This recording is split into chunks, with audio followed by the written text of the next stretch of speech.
అదే RTV app వార్తల్ని క్షణాల్లో చదివే అవకాశం ఉంటుంది. ఒక న్యూస్ పేపర్, ఒక టెలివిజన్ ఛానల్ మీ చేతుల్లో ఎప్పుడూ ఉంటాయి.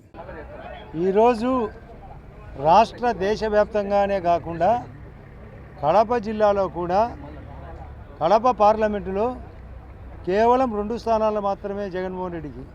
టోటల్గా 9 స్థానాలు సింగిల్ డిజిట్. ఏదో నవరత్నాలు అన్నాడు, కొంప ముంచినాడు, దరిద్రం పోయింది.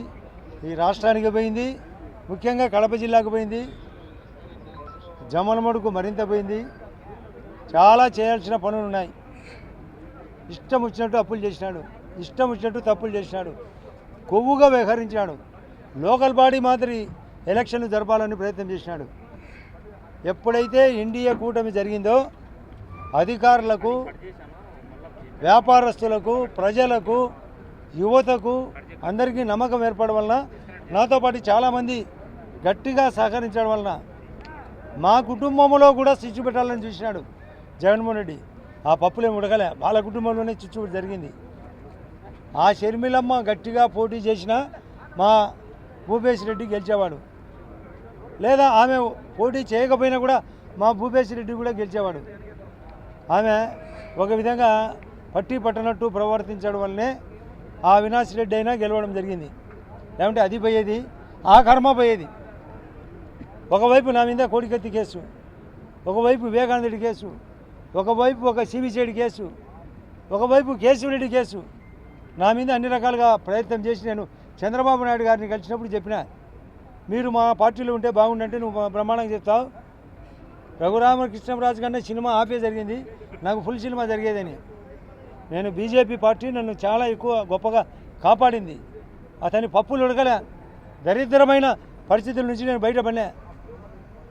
నేను పోటీ చేసినప్పుడు అది ముస్లిమ్స్ ఓట్లు వేస్తారా, క్రిస్టియన్స్ ఓట్లు వేస్తారా, ఇట్లా గుర్తు పోలేదు కదా అనుకున్నారు. బ్రహ్మాండమైన 18,000 ఓట్ల మెజార్టీతో గెలిపించారు. ముస్లిమ్స్ వార్డులు, క్రిస్టియన్ వార్డులోనే ఎక్కువ వచ్చినాయి ఓట్లు. అంటే ప్రజలు అనుకున్నప్పుడు, ఒక తీరు మార్చాలనుకున్నప్పుడు ముఖ్యంగా రైతులు కూడా రియాక్ట్ అయినారు. ల్యాండ్ టైటిలింగ్ యాక్టు అతనికి సమాధి కట్టడానికి ఉపయోగపడింది. ఉద్యోగస్తులు ప్రతి చోట వాళ్ళ యొక్క పోస్టల్ బ్యాలెట్ బ్రహ్మాండంగా ఇండియా కూటమికి వచ్చినాయి. కాబట్టి ఈ రాష్ట్రానికి, అందులో మీరు కూడా కోరిన ప్రకారం జర్నలిస్టులకు కూడా న్యాయం జరగాల, ప్రజలకు న్యాయం జరగాల, ఇక్కడ స్టీల్ ఫ్యాక్టరీ రావాలా, క్లస్టర్ ఇక్కడ ఉండే కొప్పర్తి క్లస్టర్ కూడా క్లియర్ కావాలా, నేషనల్ హైవేలు రావాలా, ఆ ఇండ్లు పూర్తిగా అయిపోయే పరిస్థితిలో ఉన్న వాటిని వెంబడే ఇప్పించే ఏర్పాటు, అంటే టిడ్కో హౌస్ ఇవ్వాలా, బ్యాలెన్స్ హౌస్ కట్టియాలా. అసలు కరువు వచ్చినా కూడా కరువు పట్టించుకోలే, రైతుల సమస్య పట్టించుకోలే, చేనేత సమస్య పట్టించుకోలే. చేపలు అమ్ముతానని చేప చుట్టుకొని పోయింది. పులివెందులో చేపలు అమ్మలేదు, ఆయన చేప చుట్టుకొని పోయింది. అసలు నాకు తెలిసి ఆయన అసెంబ్లీకి రాడు, పార్టీ సున్నా. ఎందుకంటే పారిపోతాడు. మేము అడుగుతాం, అధ్యక్ష ఏదేదో చెప్పినాడు కదా, మాకు కొంచెం వివరం చెప్పని అడుగుతానే ఆయన 2 రోజులకు పారిపోయే రకం. ఆయన వ్యక్తిగతంగా మాకు తెలుసు, ఆయన పార్టీ తుడుచుకొని పోతుంది. ఏదో ఆమె ముందుగా షర్మిలమ్మ కూడా చెప్పింది, పోతాడు వరకలు వేసుకొని. ఖచ్చితంగా జరగబోయేది అదే. కాబట్టి ఈ గెలుపు ఇక్కడ 5 మంది గెలిచడమే కాకుండా ఈ పార్లమెంటులో మాది నెక్కులో పోవడం మాకు పర్సనల్గా బాధాకరంగా ఉండొచ్చు, కానీ షర్మిలమ్మ కూడా ఒక కారణం వాళ్ళ గెలుపుకు. ఏదేమైనా ఈ రాష్ట్రానికి దరిద్రమైంది. మంచి రోజులు వస్తున్నాయి, జిల్లాకు మంచి రోజులు వస్తున్నాయి. ఆ గాలేరు నగరి పూర్తి చేయాలా, రాయలసీమ ప్రాజెక్టులు కట్టించేదానికి ఏర్పాటు చేయాలా, ఉద్యోగస్తుల యొక్క క్లియరెన్స్ ఇవ్వాలా, రైతులకు క్లియరెన్స్ ఇవ్వాలా, ప్రతి ఒక్కరిని గౌరవంగా ధర్మంగా కాపాడాలా. మేము తప్పు చేసినా కూడా ఇదే పరిస్థితి. ప్రజలు మేము తప్పు చేయకుండా మేము పద్ధతిగా ఉంటామని మీ ద్వారా ప్రజలు కూడా తెలియజేస్తున్నాం. ప్రతి ఒక్కటి ఇప్పుడే కలెక్టర్ గారికి చెప్పిన, సార్ మీరు కరువు వచ్చినా కూడా నీళ్లు సరిగా సప్లై చేయలేకున్నారని. మేము వెంటనే వారం రోజుల్లో మా కాన్స్టిట్యూన్సీలో ఎక్కడ నీళ్లు ఫస్ట్ వెతికి చేయాల్సిన పని అది. కరెంటు కోతలు ఎక్కువైనాయి, కరెంటు రేటు ఎక్కువైంది, లిక్కర్ ఇష్టం వచ్చినట్టు అమ్మినాడు, శాండ్ అమ్మినాడు.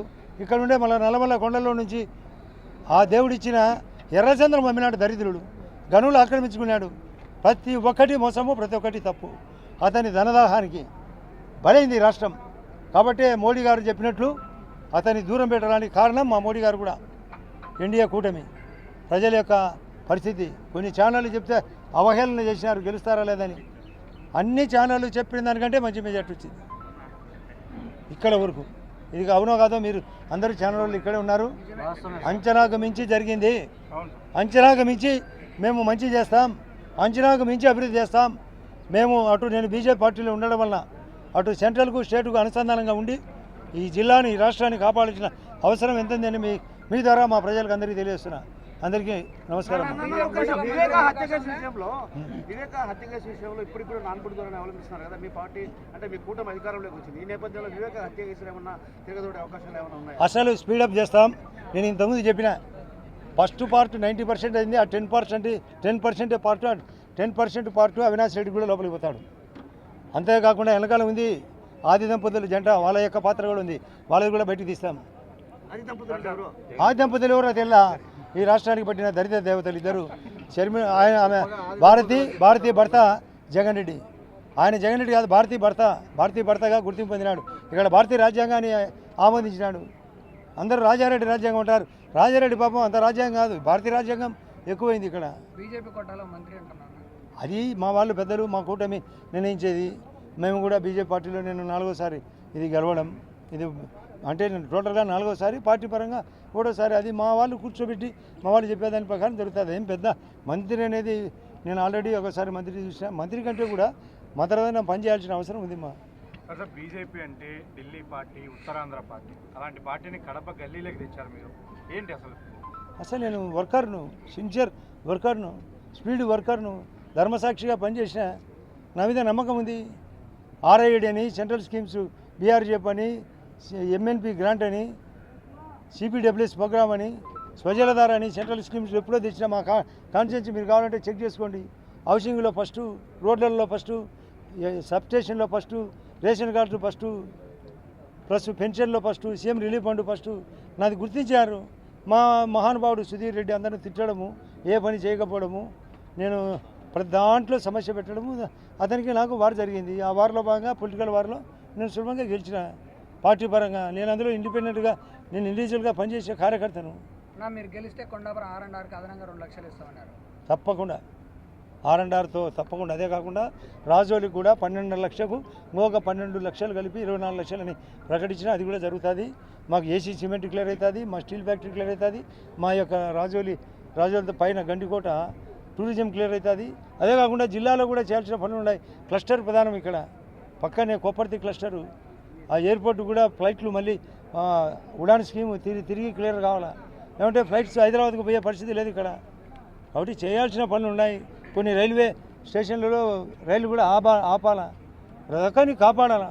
నేను సీనియారిటీ కూడా వచ్చింది. నేను 6 రోజుల్లోనే పనిచేసిన. నాకు పట్టుబట్టి మేము సెంట్రల్కు స్టేట్కు పట్టుబట్టి మేము చేసేదానికి మాకు అవకాశం వచ్చింది.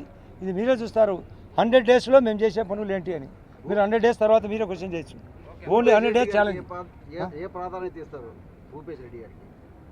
ఆటోమేటిక్గా మాకు ఆయన మా వాడు దగ్గరకు వచ్చి పోయినాడు. మంచి స్థానం ఆటోమేటిక్గా. అసలు ఎన్ని లేవు రాజకీయాల్లో ఒక మంచి పాత్ర కూడా ఉంటుంది రాబోయే రోజుల్లో. డైనమిక్గా పనిచేసినాడు. జస్ట్ మార్జిన్తో మిస్టేక్ జరిగింది. అది కూడా ఇప్పుడు ఎస్పీ గారు, కలెక్టర్ గారు కూడా మంచి ఫైట్ ఇచ్చినామని కూడా కంగ్రాట్ చేయడం జరిగింది ఆయన్ని కూడా. కాబట్టి ఖచ్చితంగా రాజకీయాల్లో పరిగెత్తడానికి ఎప్పుడు పరిగెత్తినట్టు ఆస్కారం ఉంటుంది. మేమిద్దరం ఉంటాము కాబట్టి ఆటోమేటిక్గా మీరే చూస్తారు కదా 100 డేస్లో ఏం జరగబోయింది. నారాయణ రెడ్డి గారిని ఒకసారి ఎమ్మెల్యే చేసినారు, శివనాథ్ రెడ్డి గారిని ఒక రూపంలో ఎమ్మెల్సీగా చేసినారు, భూపేష్ రెడ్డి గారిని కూడా ఎమ్మెల్సీ చేసే అవకాశం. ఎమ్మెల్సీ కంటే కూడా ఎమ్మెల్సీదే కాదు, ఎదిగి ఎంపీగా చేసేదానికోసం స్టెప్ వేస్తాం. ఎంపీగానే ఈసారి గ్యారంటీ గెలవబోతాడు. ఈ అవినాష్ రెడ్డి ఉంటే కదా ఊసిపోతాడు. మరిన్ని వీడియోస్ కోసం ఛానల్ ని సబ్స్క్రైబ్ చేయండి. లేటెస్ట్ అప్డేట్స్ కోసం వాట్సాప్ ఛానల్ ని ఫాలో చేయండి. అండ్ లింక్ డిస్క్రిప్షన్ లో ఉంది.